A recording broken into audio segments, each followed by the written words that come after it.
Student एक बार फिर से आपका हमारे यूट्यूब चैनल में स्वागत है। इस वीडियो में हम जो 11वां चैप्टर पढ़ रहे थे उसका एक बिंदु पढ़ेंगे अपन पुनर्योजक डीएनए तकनीक के प्रक्रम। तो अभी हम पाठ के अंतिम दौर में हैं और इस वीडियो में हम पूरी जो डीएनए टेक्नोलॉजी है, आरडीएनए टेक्नोलॉजी, उसकी पूरी प्रोसेस को हम पढ़ने वाले हैं कि शुरुआत से किस तरह से अंत तक हम इस प्रक्रिया को पूरा करते हैं। तो देखिए, आरडीएनए टेक्नोलॉजी की संपूर्ण प्रक्रम में कौन कौन से चरण होते हैं, तो हम ये अभी तक शुरुआत से ये पढ़ते आ रहे हैं कि इसमें अपन क्या क्या काम करते हैं। तो सबसे पहला होता है कि देखिए, हमें एक वांछित डीएनए की जरूरत पड़ती है।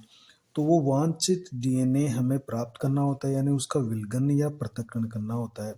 तो जिस जिस कोशिका से या कवक से लें या पादप कोशिका से या जंतु कोशिका से, जिस भी कोशिका से हम वांछित डीएनए लेना चाहें तो उस कोशिका से हमें वह डीएनए अलग करना होगा। तो इसके अलग करने की भी एक पूरी प्रक्रिया है, उसको भी अपन समझने वाले हैं।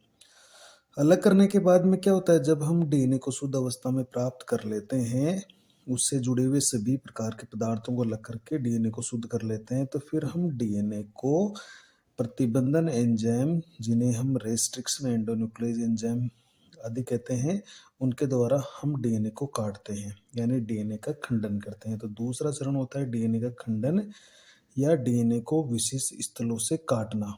इसे डीएनए का पाचन भी कहते हैं। तो जैसे ही रेस्ट्रिक्शन एंडोन्यूक्लियस एंजाइम इस पर डालेंगे, वो डीएनए को छोटे छोटे खंडों में विभाजित कर देगा।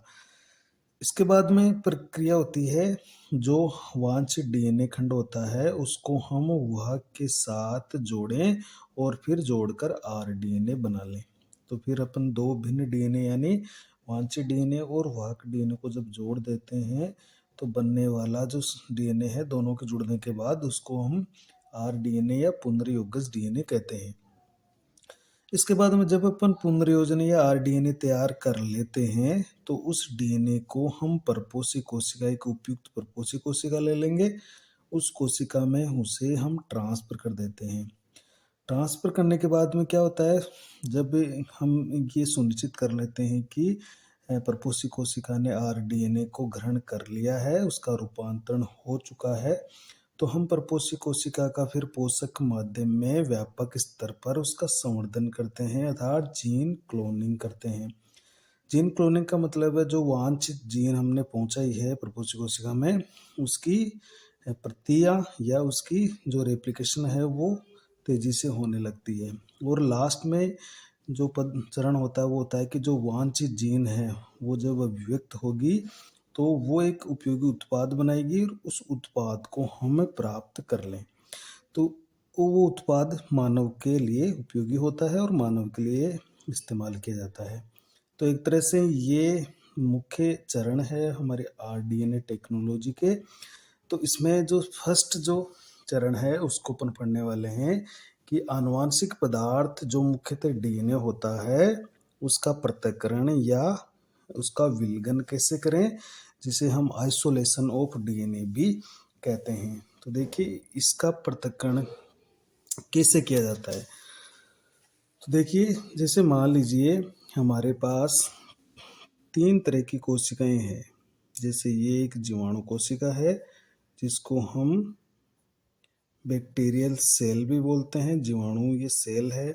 दूसरी कोशिका हमारे पास कोई कवक की कोशिका है, ये हमारे पास कवक है। और तीसरी कोशिका हमारे पास कोई पादप कोशिका है, पादप कोशिका, या हमारे पास कोई जंतु कोशिका भी हो सकती है, जंतु कोशिका। तो देखिए, जंतु कोशिका पर इसके अंदर जंतु कोशिका में केंद्रक होता है, केंद्र के अंदर डीएनए होता है। पादप कोशिका में केंद्रक होता है, इसके अंदर डीएनए होता है। कवक के अंदर भी केंद्रक होता है, इसके अंदर डीएनए होता है, क्योंकि ये यूकेरियोट्स होते हैं। जबकि जीवाणु के अंदर ऐसा नहीं है, उसमें बिखरा पड़ा उसका डीएनए होता है और एक प्लाज्मिड इसके अंदर पाया जाता है। तो हम किसी भी कोशिका से वांछित जो डीएनए है वो ले सकते हैं। अब देखिए, जीवाणु के बाहर एक आवरण और होता है, जिसे हम कोशिका भित्ति कर रहे हैं। तो इसके चारों ओर कोशिका भित्ति है। कवक के चारों ओर भी काइटिन की बनी हुई कोशिका भित्ति होती है। इसी तरह से पादप के चारों ओर भी सेलुलोज, हेमिसेलुलोज, पेक्टिन की बनी हुई कोशिका भित्ति होती है, जबकि जंतु कोशिका में कोशिका भित्ति नहीं होती है। तो हमें इन केंद्रक से डीएनए निकालना है। तो देखिए, चाहे वो जीवाणु हो, कवक हो, पादप कोशिका, इन पर सब पर कोशिका भित्ति है। तो इन कोशिका भित्ति को हटाने के लिए पहले तो हमें इन कोशिका भित्ति को तोड़ना पड़ेगा, फिर इस कोशिका झिल्ली को तोड़ना पड़ेगा, फिर केंद्रक झिल्ली को हटाना पड़ेगा। तो इन सबको तोड़ने के लिए हम अलग अलग तरह के एंजाइम काम में लेंगे। जैसे जीवाणु के लिए हम ले लेंगे लाइसोजाइम, जीवाणु के लिए ले लेंगे लाइसोजाइम, तो इसकी कोशिका भित्ति को ये तोड़ देगा। कवक की कोशिका भित्ति काइटिन की बनी होती है, इसलिए इसके ले लेंगे अपन काइटिनेज एंजाइम ले लेंगे। और इसके लिए हम ले लेंगे cellulase enzyme, hemicellulose enzyme and pectinase enzyme, ये ले लेंगे और इसके द्वारा इस कोशिका भित्ति को तोड़ देंगे। जंतु कोशिका में कोशिका भित्ति होती नहीं है, तो इनकी हमें जरूरत नहीं पड़ने वाली है। इसके बाद हम देखिए, कोशिका झिल्ली आती है, तो कोशिका झिल्ली को भी हमें हटाना होता है। तो कोशिका झिल्ली को हटाने के लिए अपन कई तरह के प्रोटीन जो लाइपेज एंजाइम काम में ले लेंगे। और फिर हमें केंद्रक झिल्ली को उठाना पड़ेगा, इसके लिए भी अपन कई सारे एंजाइम काम में ले लेंगे। और लास्ट में जब हम डीएनए निकाल लीजिए, मान लीजिए किसी भी कोशिका से हमने डीएनए निकाल लिया, जैसे अब इन कोशिकाओं से अपन डीएनए निकालते हैं, कवक, पादप कोशिका, जंतु कोशिका में, तो होता क्या है, स्टोन के चारों ओर वो डीएनए लिपटा रहता है। अब हम इसे डीएनए, इस जो स्टोन से लिपटा हुआ है डीएनए है, स्टोन को हटाने के लिए हम प्रोटीज एंजाइम काम में ले लेंगे, और फिर स्टोन तो इससे हट जाएगी और जो बचेगा वो डीएनए बचेगा। अब डीएनए के साथ क्या होता है कि कई सारे बड़े अणु और चिपके रहते हैं, जैसे आरएनए चिपका रहता है इसकी स्टेबिलिटी के लिए। तो उस आरएनए को उठाने के लिए अपन आरएनए एंजाइम ले लेंगे और अंत में हम बिल्कुल शुद्ध डीएनए प्राप्त करेंगे। तो ये होता है डीएनए का विलगन या डीएनए का पृथक्करण। तो पहले तो हमें क्या करेंगे, इसकी जो कोशिका भित्तियां हैं, कोशिका झिल्लियां हैं, केंद्रक झिल्ली है, इन सब को तोड़ना पड़ेगा। उसके बाद में हम डीएनए लेंगे। अगर डीएनए यूक्रिएट है तो उसमें क्या होता है, स्टोन प्रोटीन के साथ लिपटा रहता है। तो अब उस स्टोन प्रोटीन को या आरएनए को या कोई उसके साथ अन्य कोई लवण वगैरह जुड़े हुए हैं, आयन जुड़े हुए हैं, तो उनको सबको उठा के हम शुद्ध अवस्था में डीएनए को प्राप्त करते हैं। तो इस तरह से हमने डीएनए को प्राप्त कर लिया। अब ये काम होता है किसी पात्र में, प्रयोगशाला में। मान लीजिए हमने ये डीएनए सभी इन भित्तियों को हटा के स्टोन प्रोटीनों को भी हटा दिया है, आरएनए से आरएनए को भी हटा दिया है। फिर क्या करेंगे, यहाँ पर जैसे डीएनए हमें मिल गया है, तो इस डीएनए को हमें पृथक करने के लिए यहाँ पर चिल्ड एथेनॉल का इस्तेमाल करेंगे, अल्कोहल का इस्तेमाल। जिसको एथेनॉल होता है वो बहुत ही ठंडा किया हुआ अल्कोहल होता है, इसमें थोड़ा सा ऐड कर देंगे, जिससे ये डीएनए क्या होगा, नीचे पेंदे में अवक्षेपित हो जाएगा, जम जाएगा। फिर हम क्या करेंगे, एक स्टिक लेंगे, कोई कांच की बनी हुई छड़ी सी होगी या एक लकड़ी की बनी हुई छड़ी होगी, और उसको इस पात्र में गोल गोल घुमाएंगे।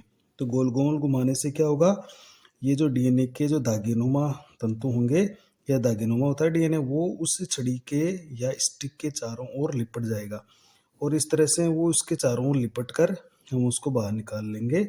इस प्रक्रिया को हम कहेंगे स्पूलिंग। तो स्पूलिंग से हम डीएनए को इस पात्र से अलग कर लेंगे। तो ये पूरी प्रक्रिया डीएनए का पृथक्करण की होती है, वांछित डीएनए प्राप्त करने की होती है। तो देखिए, अधिकांश जीवों में आनुवंशिक पदार्थ डीएनए होता है। डीएनए को प्रतिबंधित एंडोन्यूक्लियोज एंजाइम से काटने के लिए डीएनए का शुद्ध रूप में होना आवश्यक है, क्योंकि डीएनए के साथ अनेक वृद्ध अणु जैसे हिस्टोन प्रोटीन आदि जुड़े रहते हैं। अतः डीएनए को वृद्ध अणुओं से मुक्त करके शुद्ध अवस्था में प्राप्त करना बहुत जरूरी है, तभी हम उसको काम में ले पाएंगे।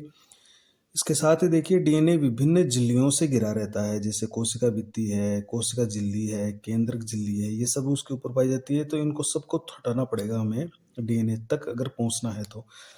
अब डीएनए को निकालने के लिए इन झिल्लियों को हटाया जाता है। इसके लिए देखिए, अगर जीवाणु कोशिका अपन ले रहे हैं तो लाइसोजाइम उस पर डालेंगे, तो लाइसोजाइम से कोशिका भित्ति हट जाएगी, उसकी कोशिका झिल्ली में छेद हो जाएंगे, हट जाएंगे, वो नष्ट हो जाएगी।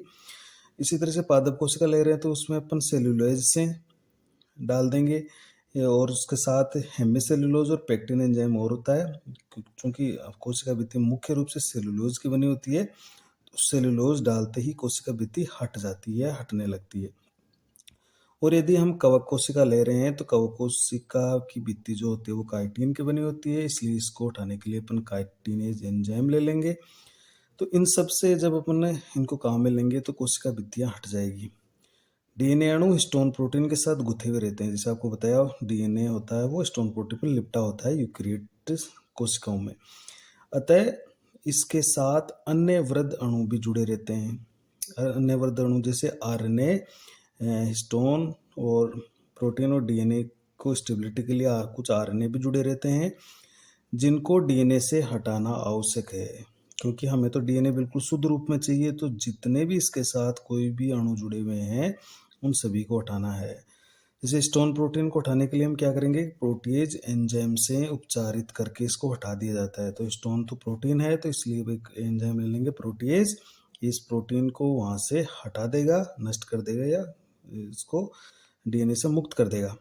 इसी तरह से जो आरएनए जुड़े रहते हैं डीएनए के साथ, क्योंकि हम देखते हैं कि गुणसूत्र जब बनते हैं तो 90% गुणसूत्र है वो डीएनए और हिस्टोन प्रोटीन के बने होते हैं, और 8 से 10% जो गुणसूत्र होता है शेष भाग वो आरएनए और नॉन हिस्टोन प्रोटीन का बना होता है। तो आरएनए भी जुड़े रहते हैं हमारे गुणसूत्रों के साथ। तो उसको उठाने के लिए हम राइबो न्यूक्लियस एंजाइम उस पर डाल देंगे तो आरएनए भी हट जाएगा। और यदि उसके साथ कोई कार्बोहाइड्रेट या वसा कैसा भी कोई वृद्ध अणु है तो हम कार्बोहाइड्रेट और वसा को पाचन करने वाले एंजाइम, जैसे वसा के लिए तो लाइपेज होता है, या कार्बोहाइड्रेट में कोई अमाइलेज है, या अन्य कोई कार्बोहाइड्रेट के जो एंजाइम्स होते हैं उनको काम में लेकर इनको हटा दिया जाता है। और अंत में क्या होता है, जब हम पूरी तरह से डीएनए से सभी अणुओं को हटा देते हैं तो सभी अणुओं को हटाने के बाद इसमें अत्यधिक ठंडा एथेनॉल, देखिए एथेनॉल जिसका सूत्र होता है C2H5OH, ये एथेनॉल होता है। ये बहुत ही ठंडा किया हुआ, जिसको अपन चिल्ड एथेनॉल बोलते हैं, बिल्कुल ठंडा होता है ये। इसको ऐड कर देंगे उस डीएनए के साथ, जिससे क्या होगा, जो शोधित डीएनए है वो अवक्षेपित हो जाता है, यानी पेंदे में बैठ जाता है उस पात्र में। इसे निलंबन में महीन दागों के रूप में देख सकते हैं। तो जो अपन सॉल्यूशन ले रहे हैं प्रणाली में या पात्र में, तो उसके अंदर ये बिल्कुल पतले धागों के रूप में दिखाई देता है। तो अब क्या करेंगे, उन धागों से हम स्पूलिंग की प्रक्रिया द्वारा उसको अलग कर लेंगे। और स्पूलिंग बताया कि उससे प्रणाली या जो भी पात्र होता है उसमें एक छड़ी डाल के गोल गोल घुमाएंगे तो वो उसके डीएनए के जो धागेनुमा संरचना है वो उसके लिपट कर हम उनको बाहर निकाल लेंगे। तो चिल्ड एल्कोहल हमने डालकर डीएनए को पेंदे में अवक्षेपित कर लिया है। अब आपने क्या किया है, जैसे हमारे पास जो पात्र था उसमें डीएनए वगैरह जो था उसमें हमने चिल्ड एल्कोहल डाला तो डीएनए अवक्षेपित हो गया, नीचे पेंदे में बैठ गया। अब इस डीएनए को महीन धागों को किसी कांच की छड़ पर लपेट कर पृथक कर लिया जाता है। जैसे आपको बताया कि इसमें अपने कांच की छड़ है वो डालेंगे और उसको गोल गोल घुमाते हुए डीएनए को इसके ऊपर लपेट लेंगे, और इसे ही हम क्या कहेंगे, स्पूलिंग की प्रक्रिया कहते हैं। तो स्पूलिंग द्वारा हम जो डीएनए के धागे हैं उनको अलग कर लेंगे।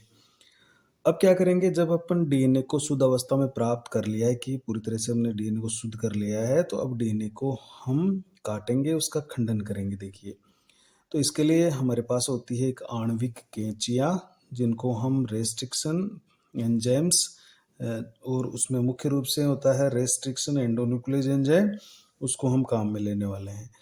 तो प्रतिबंधन एंडोन्यूक्लियस एंजाइम, जिनको हम रेस्ट्रिक्शन एंडोन्यूक्लियस एंजाइम्स कहते हैं, कि एंजाइम की सहायता से पृथक किए गए डीएनए और वाहक डीएनए को विशिष्ट स्थलों या पैलिंड्रोम से काटा जाता है। दोनों को काटेंगे सेम एंजाइम से, क्योंकि दोनों को हमें फिर से जोड़ना है, आरडीएनए बनाना है, तो इसलिए दोनों को एक ही प्रकार के रेस्ट्रिक्शन एंडोन्यूक्लियस एंजाइम से काटने वाले हैं। अब देखिए, जब हम रेस्ट्रिक्शन एंडोन्यूक्लियस एंजाइम से डीएनए या वाहक को काटते हैं तो हमें ये पता कैसे चले कि वास्तव में रेस्ट्रिक्शन एंडोन्यूक्लियस एंजाइम से डीएनए का खंडन किया है या उसका पाचन किया है या नहीं किया है। तो इसका पता अपन लगाएंगे जेल इलेक्ट्रोफोरेसिस में। तो जेल ग्रोस जेल इलेक्ट्रोफोरेसिस जो टेक्निक है एग्रोस जेल इलेक्ट्रोफोरेसिस, इस तकनीक द्वारा प्रतिबंधन एंडोन्यूक्लियस एंजाइम की पाचन की क्रियाविधि को जांचा जाता है। अर्थात डीएनए को छोटे बड़े टुकड़ों में किस प्रकार काटा है कि जो एंजाइम था रेस्ट्रिक्शन एंडोन्यूक्लियस एंजाइम, उसने डीएनए की किस तरह से पाचन किया, उसका किस तरह से खंडन किया है, कितने लंबाई के कितने छोटे उसके टुकड़े काटे हैं, तो इसका आप निर्धारण करेंगे या इसकी जांच करेंगे जो इलेक्ट्रोफोरेसिस विधि होती है, जेल इलेक्ट्रोफोरेसिस, उसके द्वारा। और इस विधि को हम पूरी तरह से एक पिछले वीडियो में अपन पढ़ चुके हैं, तो आप प्लेलिस्ट में जाकर उस वीडियो को आप देख सकते हैं।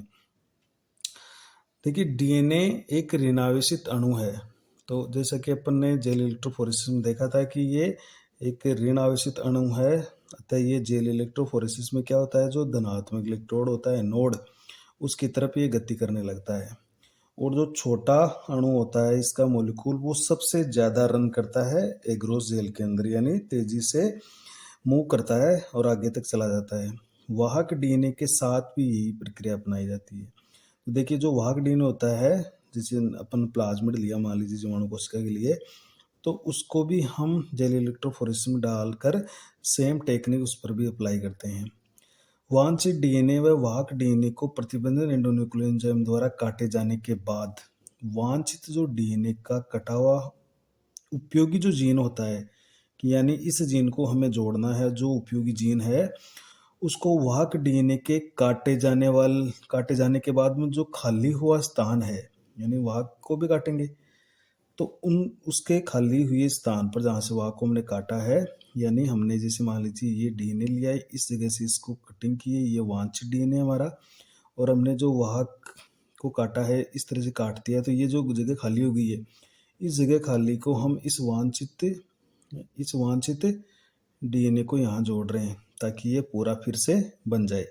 तो खाली हुए स्थान पर हम क्या करेंगे, एंजाइम ले लेंगे, डीएनए लाइगेज एंजाइम, इसकी सहायता से इनको जोड़कर हम पुनर्योजित डीएनए या आरडीएनए का निर्माण कर लेंगे। तो जब अपन दो भिन्न डीएनए को जोड़ देंगे तो ये बन गया हमारा आरडीएनए। तो जब वाहक और वांछित डीएनए को जोड़ देंगे तो उससे बनने वाले डीएनए को हम क्या कह रहे हैं, आरडीएनए। देखिए तो ये आरडीएनए है। इसके बाद में हम पढ़ने वाले हैं, इसके बाद में अपन पढ़ने वाले हैं तीसरा स्टेप, कि हमने जो वांछित डीएनए है और वाहक है उसको हमने जोड़कर आरडीएनए बना लिया है। तो देखिए वांछित डीएनए खंड को वाहक डीएनए के साथ जोड़कर आरडीएनए बनाना। तो इसके लिए अपन क्या करेंगे, जब वांछित डीएनए और वाहक जो डीएनए है उसके जो चिपचिपे सिरे होते हैं, क्योंकि रेस्ट्रिक्शन एंडोन्यूक्लियस एंजाइम जब काटेगा तो चिपचिपे एंड प्राप्त होंगे, अपने चिपचिपे सिरे प्राप्त होंगे जो बहुत जल्दी आसानी से जुड़ जाते हैं। तो डीएनए लाइगेज एंजाइम की सहायता से इनको आपस में जुड़ जाते हैं आसानी से, क्योंकि चिपचिपे सिरे बहुत जल्दी जुड़ते हैं, और डीएनए लाइगेज एंजाइम की सहायता से ये बहुत ही जल्दी फटाफट जुड़ जाते हैं और आरडीएनए बना लेते हैं। तो इस प्रकार बनने वाले डीएनए को हम पुनर्योजित डीएनए या रिकॉम्बिनेंट डीएनए या आरडीएनए कहलाता है। तो जैसे अपन पढ़ा था कि वाहक और वांछित डीएनए को जोड़कर हमने अभी तक बना लिया है आरडीएनए, तो आरडीएनए बन चुका है। तो अब हम क्या करेंगे, इसको प्रपोष्य कोशिका में स्थानांतरित करेंगे। तो जो पुनर्योजित डीएनए है आरडीएनए को हम प्रपोष्य कोशिका में स्थानांतरित करना है, तो ये अगला स्टेप होता है अपना। तो इसके लिए क्या करते हैं, पहले हम प्रपोष्य कोशिका को इसके लिए सक्षम बनाएंगे, क्योंकि वो ऐसे ही इसको ग्रहण नहीं कर पाती है, उसको सक्षम बनाना होता है। तो एक सक्षम बनाने का भी हमने एक वीडियो बनाया है कि प्रपोष्य कोशिका को किस तरह से सक्षम बनाया जाता है। तो उसके लिए हमने देखा था कि कैल्शियम आयन डाल के फिर उसको अपन बार बार हीट सोख देते हैं, 42 डिग्री 2 मिनट के लिए गर्म करते हैं, फिर उसको बर्फ में रखते हैं, फिर 42 डिग्री पर 2 मिनट के लिए गर्म कर टेम्परेचर पर रखते हैं, फिर हम आइस में रखते हैं। तो ये बार बार हीट स्टोक देने पर प्रपोष्य कोशिका आरडीएनए को ग्रहण कर लेती है। तो देखिए पुनर्योजित डीएनए को ग्रहण करने के लिए प्रपोष्य कोशिका को सक्षम बनाया जाता है। तो सक्षम हमने बना लिया है। अब सक्षम बनाने के पश्चात मान लीजिए आरडीएनए को प्रपोष्य कोशिका ने ग्रहण कर लिया है। अब देखिए, अब इसका हम वो ग्रहण किया या नहीं किया या रूपांतरण हुआ या नहीं हुआ इसका कैसे पता चलाएंगे, तो हम मार्कर जीन की सहायता से इस्तेमाल करेंगे। अब यदि पुनर्योजित डीएनए देखिए जो आरडीएनए है जिसमें एम्पिसिलिन प्रतिरोधी जो जीन है यानी एमपीआर उपस्थित है, और उसे प्रपोषी कोशिका ई कोलाई में स्थानांतरित किया जाए तो प्रपोषी कोशिकाएं एम्पिसिलिन प्रतिरोधी कोशिकाओं में बदल जाती है अर्थात रूपांतरित हो जाती है। तो देखिए, पुनरुत्पादित डीएनए जिसके अंदर एम्पिसिलिन जीन मौजूद है और हमने जो पुनरुत्पादित डीएनए है वो एक ई कोलाई में स्थानांतरित कर दिया है, तो जो प्रपोषी कोशिकाएं होती है वो एम्पिसिलिन प्रतिरोधी कोशिकाओं में बदल जाती है, यानी रूपांतरित हो जाती है। अब देखिए, यदि हम एक प्लेट जिसमें अगार अगार झिल्ली वाले माध्यम में एम्पिसिलिन एंटीबायोटिक मिली हुई हो तो क्या होगा। यदि हम एक प्लेट ले लेंगे जिसमें अगार अगार झिल्ली होगी और उसमें एम्पिसिलिन एंटीबायोटिक मिली हुई हो और इस प्लेट पर रूपांतरित कोशिकाओं को संवर्धन के लिए फैलाया जाए, उस पर जो ये रूपांतरित कोशिकाएं थी उसको डाल दिया जाए, तो केवल सफल रूपांतरित कोशिकाएं ही संवर्धित होती है। क्यों होती है? क्योंकि उनमें अभी एम्पिसिलिन प्रतिरोधी जीन उपस्थित है और अरूपांतरित जो कोशिकाएं होगी वो मर जाती है। किसके कारण? एम्पिसिलिन के कारण। तो जिनमें एम्पिसिलिन का प्रतिरोध नहीं किया है वो अरूपांतरित कोशिकाएं होगी और वो नष्ट हो जाएगी। तो इस तरह से हम दो प्लेट पर एम्पिसिलिन एंटीबायोटिक जो मौजूद होती है उसके द्वारा हम रूपांतरित और अरूपांतरित कोशिकाओं में भेद कर सकते हैं। क्योंकि हम ये कह रहे हैं कि जैसे एक जो प्रपोषी कोशिका ले रहे हैं तो उसके अंदर हम प्लाज्मिड लेते ही नहीं है, तो ये एक कोशिका थी, ये मान लीजिए दूसरी कोशिका है, तो इसमें वो प्लाज्मिड हमने डाल दिया है, तो ये कोशिका जो है जिसमें हमने आरडीएनए डाल दिया है इसमें कुछ नहीं है, तो ये रूपांतरित है और ये अरूपांतरित है। अब इसको इस एक प्लेट पर इसको ले लेंगे, एक प्लेट पर इसको ले लेंगे जिस पर एम्पिसिलिन मिली हुई हो, तो ये तो नष्ट नहीं होगी। क्यों नहीं होगी? क्योंकि इसमें एम्पिसिलिन प्रतिरोधी जीन उपस्थित है, तो ये एम्पिसिलिन का प्रतिरोध कर लेगी और ये जीवित बचेगी। लेकिन इसमें एक एम्पिसिलिन प्रतिरोधी जीन है ही नहीं, इसलिए जैसे ही इस प्लेट पर इसको रखेंगे ये मर जाएगी, ये नष्ट हो जाएगी, क्योंकि ये अरूपांतरित है। तो अरूपांतरित तो एम्पिसिलिन के कारण नष्ट हो जाएगी, जबकि रूपांतरित नष्ट नहीं होगी, क्योंकि उनमें एम्पिसिलिन प्रतिरोधी जीन प्रेजेंट है प्लाज्मिड के अंदर। अतः एम्पिसिलिन प्रतिरोधी जीन जो एमपीआर जिसको अपन बोलते हैं कि उपस्थिति के कारण ही रूपांतरित कोशिकाओं का चयन किया जाना संभव हुआ। तो हमें रूपांतरित और अरूपांतरित जो कोशिकाएं हैं उनमें अपन जो चयन कर रहे हैं, उन पर डिफरेंस कर रहे हैं, विभेदन कर रहे हैं, तो वो हम किसकी सहायता से कर रहे हैं? एम्पिसिलिन प्रतिरोधी जीन के कारण। तो इस उदाहरण में एम्पिसिलिन प्रतिरोधी जो जीन है वो एक वर्ण योग्य चिन्ह या सिलेक्टेबल मार्कर की तरह कार्य कर रही है। तो यहाँ पर हम सिलेक्टेबल मार्कर के रूप में एम्पिसिलिन जीन ले रहे हैं। तो इसी के जैसे हम टेट्रासाइक्लिन भी ले सकते हैं, उसको भी हम मार्कर जीन की तरह काम ले सकते हैं। अब देखिए, जब हम पूरी तरह से श्योर हो गए कि हमारे पास कोशिका रूपांतरण हो चुकी है और ये कोशिका हमारे पास रूपांतरित है और हमने प्लेट पर संवर्धन करके ये प्राप्त कर लिया कि ये कोशिका है वो रूपांतरित है। अब इस कोशिका का क्या करेंगे? हम संवर्धन करेंगे। संवर्धन करने का मतलब है इसकी संख्या को अपन बढ़ाएंगे, तो संवर्धन करेंगे पोषक माध्यम में, तो इस कोशिका की संख्या भी बढ़ेगी और साथ में जो प्लाज्मिड होगा वो भी प्रतिकृति करेगा, जिससे वांछित जो जीन हमने डाली है उसका भी प्रतिकृतिकरण होगा। तो जैसे ये कोशिकाएं भी बढ़ेगी और ये जो प्लाज्मिड है ये भी प्रतिकृति करेगा और उसके साथ साथ जीन भी प्रतिकृति करेगी और लास्ट में जीन जब विभक्त होगी तो अपना उत्पाद भी बनाएगी।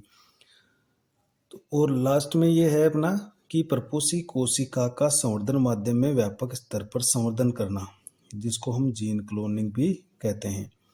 तो जब पुनर्योजित डीएनए युक्त प्रपोषी कोशिका का संवर्धन माध्यम में संवर्धन किया जाता है तो जीवाणुओं के गुणन के कारण आरडीएनए की अनेक प्रतियां बन जाती है। तो खूब सारी प्रतियां बन जाएगी, क्योंकि जैसे हमने ये कोशिका ली थी, इसमें हमने रूपांतरित किया हुआ वो प्लाज्मिड है वो डाल दिया है और इसे हम कह रहे हैं रूपांतरित कोशिका। और इसका जब अपन संवर्धन करेंगे तो इसमें ये कोशिकाएं भी विभाजन करेगी, तो इस तरह से ये विभाजन करती रहेगी कोशिकाएं और साथ साथ इसका प्लाज्मिड भी विभाजन करेगा। तो जो वांछित जीन हमने डाली है वो वांछित जीन भी क्या करेगी? उसका भी रेप्लिकेशन हो जाएगा और उसकी भी संख्या बढ़ जाएगी, उसकी भी अनेक प्रतियां बन जाएगी। तो यही तो संवर्धन है कि जब अपन संवर्धन माध्यम में इसका संवर्धन करेंगे तो जैसे जैसे जीवाणु कोशिका गुणन करेगी, विभाजन करेगी, तो उसका साथ साथ वांछित जीन भी प्रतिकृति करेगी। तो मान लीजिए इसमें तो केवल एक ही प्रोटीन बन रही थी, अभी ये इसमें एक बन गई, इसमें भी एक बन गई, इसमें भी एक बन गई, इसमें भी एक बन गई, तो संख्या बढ़ती जा रही है लगातार। तो जो उत्पाद प्राप्त होगा उसकी भी हमें अधिक मात्रा प्राप्त होने वाली है। इसके बाद में अपन लेंगे जो वांछित जीन है वो उत्पाद जो बना रही है, तो इसका अपन अलग वीडियो पढ़ेंगे कि किस तरह से वांछित जीन उत्पाद बना रही है, और उन उत्पादों को बड़ी मात्रा में प्राप्त करने के लिए हम बायोरिएक्टर का इस्तेमाल करेंगे। तो उसको अपन एक अलग वीडियो में पढ़ेंगे। अभी वीडियो है थोड़ा लंबा हो जाएगा, इसके लिए हम उसको अलग वीडियो में चर्चा करने वाले हैं। तो एक बार फिर से आपको एक शॉर्ट तरीके से इसको बता देते हैं कि हम क्या करेंगे। सबसे पहले एक सेल ले लेंगे, उस सेल से कोई भी सेल हो सकती है, बैक्टीरियल हो सकती है, प्लांट सेल हो सकती है, एनिमल सेल हो सकती है, या फंगस सेल हो सकती है, कोई भी सेल हो सकती है। इससे हम डीएनए का विलगन कर लेंगे। ये हमने डीएनए को शुद्ध रूप से अलग कर लिया है। फिर इसको ऊपर अपन रेस्ट्रिक्शन एंडोन्यूक्लियर एंजाइम डालेंगे, दूसरी साइड में अपन एक वाहक ले लेंगे, जैसे मान लीजिए हमने प्लाज्मिड ले लिया है, इस पर भी हम रेस्ट्रिक्शन एंडोन्यूक्लियर एंजाइम डाल देंगे। इसमें से रेस्टिंग इसके टुकड़े काटेगा। अब कितने लंबाई का टुकड़ा काटा है तो हम वो जेल इलेक्ट्रोफोरेसिस से पता लगा लेंगे। जेल इलेक्ट्रोफोरेसिस से अपन इसको पता लगा लेंगे, सेम दोनों अपना लेंगे दोनों पे। इसके बाद में अपन मान लीजिए हमारे पास ये वांछित डीएनए का खंड है और हमने प्लाज्मिड को भी इस तरह से हमने काट लिया है। अब क्या करेंगे, ये डीएनए का खंड इसके ऊपर हम जोड़ देंगे। तो ये हमने जोड़ दिया है, देखिए। तो ये बन गया हमारे पास आरडीएनए, और यहाँ जोड़ने के लिए हमने कौन सा एंजाइम ले लिया है, डीएनए लाइगेज एंजाइम का हमने ले लिया। तो आरडीएनए हो गया। अब हम एक परपोषी कोशिका ले लेंगे, एक उपयुक्त परपोषी कोशिका, जैसे इकोलाई ले ली हमने, और इसको ये जो आरडीएनए इसको हम परपोषी कोशिका में स्थानांतरित करेंगे। अभी इसको ये सीधे डायरेक्ट इसको नहीं ले पाती, इसलिए हम इसको क्या करेंगे, सक्षम बनाएंगे। तो सक्षम बनाने के लिए हम कैल्शियम आयन पहले ले लेंगे, फिर इसको हीट सोख देंगे बार बार, तो ये सक्षम बन जाएगी। और मान लीजिए इसने इसको ग्रहण कर लिया है, देखिए इसने इसको ग्रहण कर लिया है। अब ये मतलब ग्रहण करने का मतलब है ये रूपांतरित हो चुकी है, रूपांतरित कोशिका है। अब ये रूपांतरित हुई या नहीं हुई इसका पता हम एंटीबायोटिक जो जीन होती है उसके द्वारा पता लगा लेंगे। मान लीजिए रूपांतरित हो चुकी है, तो फिर इसका हम करेंगे संवर्धन। और संवर्धन करेंगे तो क्या होगा, पोषक माध्यम में इसका संवर्धन करेंगे तो ये अपनी संख्या को इस तरह से बढ़ाएगी, जैसे 1 बन गई, फिर 2 बन गई, फिर 3 बन गई, फिर 4 बन गई। उसके साथ साथ जो इसका प्लाज्मिड है, ये प्लाज्मिड भी इसके साथ साथ रेप्लिकेट करता रहेगा, इस तरह से देखिए, और इसके रेप्लिकेट करता रहेगा। और इसके साथ साथ जो जीन हमने डाली है वो जीन भी रेप्लिकेट करती रहेगी, और इसमें हमें ढेर सारे उत्पाद इससे प्राप्त होने वाले। जो वांछित जीन डाली है उससे हमें ढेर सारे उत्पाद प्राप्त हो जाएंगे। तो इस तरह से हमने संवर्धन करा के इसकी संख्या को बढ़ा लिया है। वांछित जीन है उसकी भी हमने प्रतियों को बढ़ा लिया है, उसकी कॉपी भी बहुत ज़्यादा बना ली है, और फिर उनसे जो उत्पाद प्राप्त होते हैं उस उत्पाद को हम शुद्ध अवस्था में प्राप्त कर लेंगे। तो ये टेक्निक है। इसके बाद में अब ये एक बचा हुआ है हमारा कि जो उत्पाद है वो उत्पाद हम किस तरह से प्राप्त करेंगे, छोटी मात्रा में या बहुत अधिक मात्रा में, तो वो अपन एक जो अलग से वीडियो बनाएंगे इसके लिए, उसमें देखने वाले हैं। अभी इस वीडियो में बस हम इतना ही पढ़ेंगे। Thank you.